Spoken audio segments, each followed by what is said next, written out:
لله رب العالمين والصلاة والسلام على سيد الأنبياء والمرسلين أما بعد أيها المستمعون الكرام أنا دومدار ريفوتر من نيوز تابر تي في إنديا حضرت اليوم جامعة محمود المدارس مسوري بمديرية غازي آباد أتر برديش الهند للوقوف على النشاطات العلمية والخدمات الدينية التي تقوم بها هذه الجامعة منذ 30 عاما ماضية، وهؤلاء مسؤول هذه الجامعة سألقي إليهم أسئلة فيردونها على أحسن طريق. أولا أتوجه إلى هذا الرجل، ما اسمك يا أخي؟ अरे पागल आदमी देख के चला था खाल उतार दूंगा ध्यान कर लेना। اسمع يا أخي، ما اسمك؟ أنا الشيخ حافظ عرفان. يا شيخ ما شغلك في الجامعة؟ I'm head of kitchen in جامعة محمود المدارس. ما شاء الله جميل. هذا الشيخ حافظ عرفان head of kitchen in جامعة محمود المدارس مسوري. سأسأله شيئا عن الجامعة. يا شيخ كيف أنت؟ أنا بخير والسلامة الحمد لله. ما شاء الله جميل. يا شيخ ما اسم هذه الجامعة؟ اسم هذه الجامعة محمود المدارس مسوري بمديرية غازي آباد उत्तर प्रदेश الهند. يا شيخ عرفان من فضلك أخبرني شيئا عن جامعتك. نعم، سألقي ضوءا خاطفا على تاريخ الجامعة ونشاطاتها العلمية وأقسامها التعليمية. أسست هذه الجامعة المباركة بإذن ومشاورة العلماء الكرام والمشايخ الإعلام، وذلك في اليوم السابع من جمادى الأولى سنة 15 و400 وألف من الهجرة، وذلك في اليوم السابع من جمادى الأولى سنة 15 و400 وألف من الهجرة.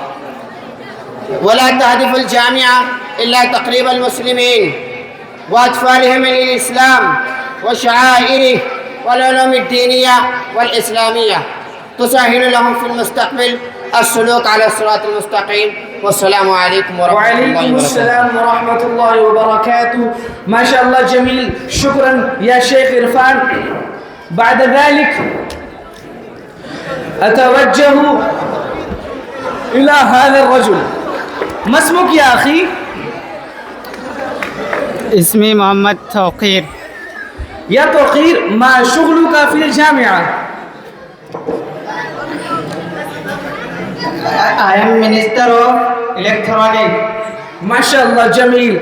هذا السيد توقير Minister of Electronics in جامعة محمود المدارس مسوري. سأسأله شيئا عن بعض أقسام الجامعة. يا توقير كم قسما في جامعتك؟ تحتوي جامعتنا على أقسام عديدة. الأول قسم الدينيات. في هذا القسم نظام جيد لتدريس القاعدة النورانية والقرآن الكريم استظهارا وتحفيظ الأحاديث الأربعين لأطفال المسلمين الصغار. الثاني قسم تحفيظ القرآن. يهتم هذا القسم بتدريس القرآن مع التجويد والترتيل تحت إشراف المقرئين الماهرين. الثالث قسم العلوم العشرية والرسمية. يعتني هذا القسم بعلوم العشرية والرسمية التي شاعت في الهند من اللغة الإنجليزية والهندوسية وعلوم الحساب، وهكذا فنون أخرى يجب تحصيلها حسب القوانين الهندية. الرابع قسم دراسة الفضيلة. يعتني هذا القسم بتدريس الطلاب كتبا فارسية وعربية وتدريس كتب التفسير والحديث والفقه وأصول الفقه واللغة العربية. ويجري هذا النظام من الصف الأول العربي إلى الصف النهائي دورة الحديث والشريف. السلام عليكم. وعليكم السلام ورحمة الله وبركاته. شكرا جزيلا يا توقير. بعد ذلك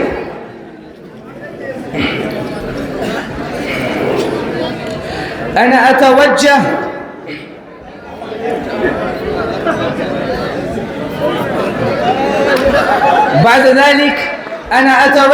إلى هذا الرجل. ما اسمك يا أخي؟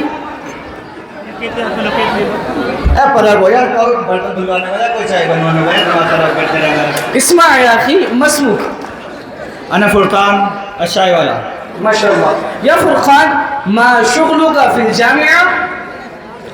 I'm Minister of Tea. ما شاء الله جميل. هذا السيد فرقان Minister of Tea in جامعة محمود المدارس مسوري، سيخبرنا عن بعض أقسام الجامعة. يا فرقان، كيف أنت؟ أنا بخير وسلام الحمد لله. ما شاء الله جميل. يا فرقان، أخبر أنت شيئا عن بعض أقسام الجامعة. نعم، سأقدم إليك تعريفا وجيزا لثلاثة أقسام الجامعة، فاستمع يا ريبورتر. الأول قسم الكمبيوتر، يجري تحت هذا القسم نظام تعليم الطلاب على اللغة العربية تكلما وخطابة وإنشاء، وهكذا يجري تحت هذا القسم نظام صفوف العربية يتعلم فيه الطلاب قراءة الجرائد العربية والمجلات العربية الصادرة عن الجامعات داخل البلاد وخارجها. الثاني قسم لجنة إصلاح البيان، يهتم هذا القسم بتدريب الطلاب على اللغة الأردية كي يقدروا على تعبير خواطرهم لدى الناس في أحسن وأجود أسلوب. والسلام عليكم ورحمة الله. وعليكم السلام ورحمة الله وبركاته. شكرا جزيلا يا فرقان.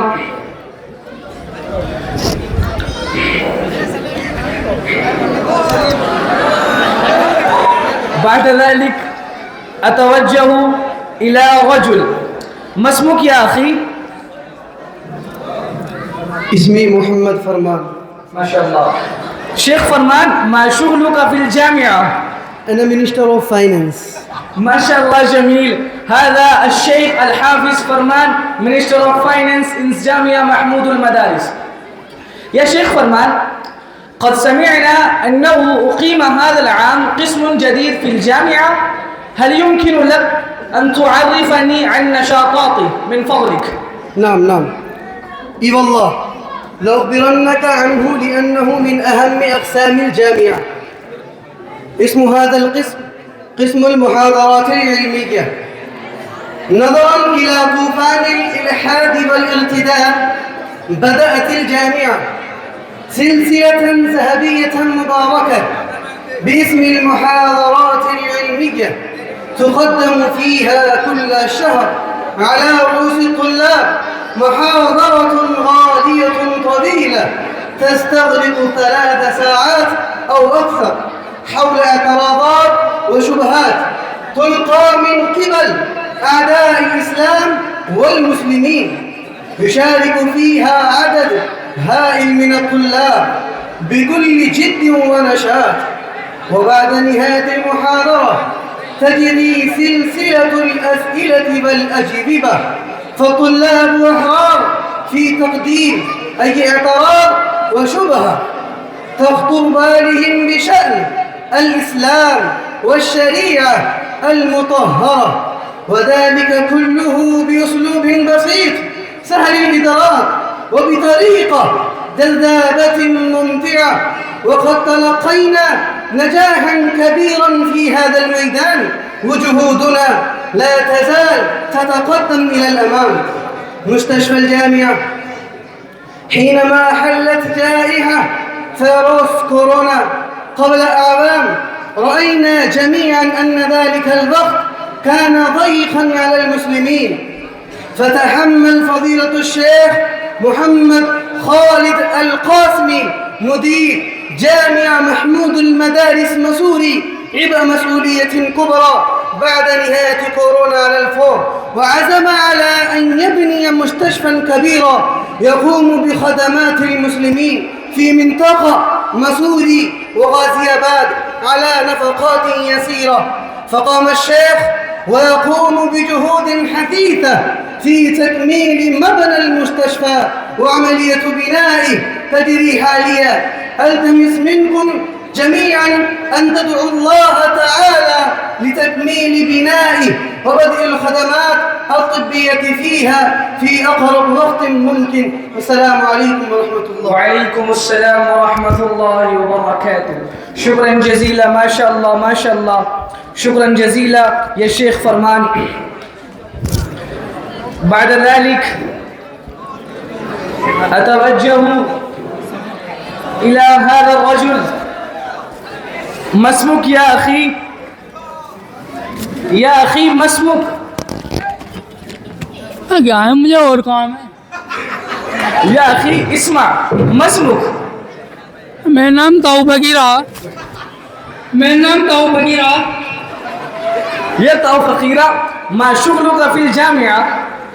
نعم توجد في جامعتنا زاوية التزكية التي تعقد جلسات إصلاحية في كل شهر يحضرها عدد كبير من الرجال الذين يريدون إصلاح نفوسهم، وتجري عمليات هذه الزاوية برعاية فضيلة الشيخ مسعود أحمد القاسمي حفظه الله.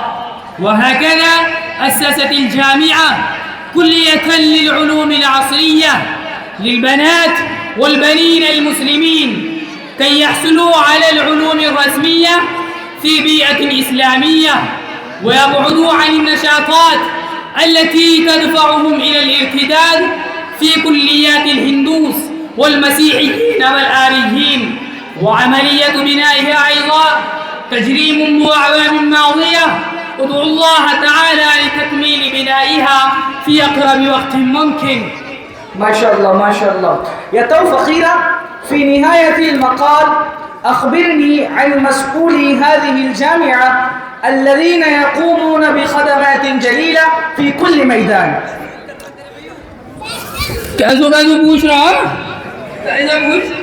يا تو فقيرة، في نهاية المقال أخبرني عن مسؤولي هذه الجامعة الذين يقومون بخدمات جليلة في كل ميدان.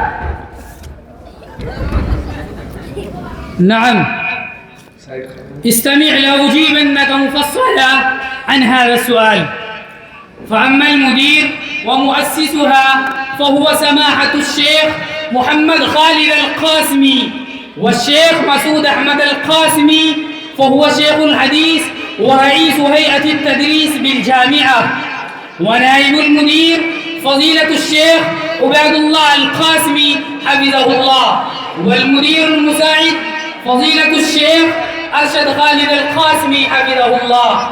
وأما مدير الشؤون التعليمية فهو فضيلة الشيخ زاكر حسين القاسمي حفظه الله. وهكذا جميع أساتذة الجامعة يبذلون قصارى جهودهم في تطوير النشاطات العلمية والأقسام التعليمية. السلام عليكم. وعليكم السلام ورحمة الله وبركاته. تو فقيرة، ما شاء الله جميل، شكرا جزيلا تو فقيرة. بعد ذلك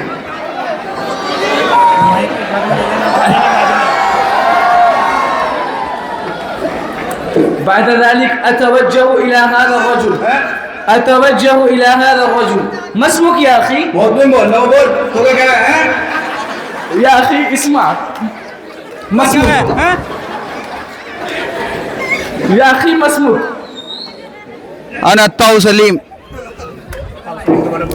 يا أخي ما اسمك؟ أنا الطاو سليم. يا تو سليم، ما شغلك في الجامعة؟ أنا جيت كيبر أوف جامعة. ما شاء الله جميل. هذا تو سليم جيت كيبر أوف جامعة. يا تو سليم، ما هو عدد الطلاب والأساتذة في الجامعة ومن زار الجامعة حتى الآن من كبار الشخصيات من فضلك؟ في العام الدراسي الحالي عدد الطلاب الكامل هو 1370 طالب. يبلغ عدد الأساتذة والموظفين حاليا إلى 61. ولقد زار الجامعة ويزورها حينا بعد حين عدد هائل من العلماء الكبار والمشايخ العظام، وأعربوا عن انطباعاتهم حول نشاطات الجامعة وإنجازاتها العلمية الرائعة فعلى طليعتهم، مثل الشيخ المفتي أبو القاسم النعماني حفظه الله، رئيس وشيخ الحديث بالجامعة الإسلامية دار العلوم ديوبند، والشيخ العارف بالله محمد إبراهيم الأفريقي، والشيخ غلام أحمد الوستانوي حفظه الله، رئيس الجامعة الإسلامية إشاعة العلوم أكلكوة مهاراشترا، والشيخ السيد أرشد المدني حفظه الله، رئيس جميع علماء هند، وغيرهم من العلماء الأجلاء والقادة السياسيين وزعماء المنظمات والحركات والأحزاب الهندية، فقد أجادوا جميعا بخدمات الجامعة ومعطياتها الرائعة وإنجازاتها العلمية العظيمة. السلام عليكم ورحمة الله. وعليكم السلام. ما شاء الله جميلة. شكرا توسليم. بارك الله فيهم جميعا وتقبل جميع المساعي والجهود التي يقومون بها في سبيل خدمة الدين. آمين يا رب العالمين. والسلام عليكم ورحمة الله وبركاته.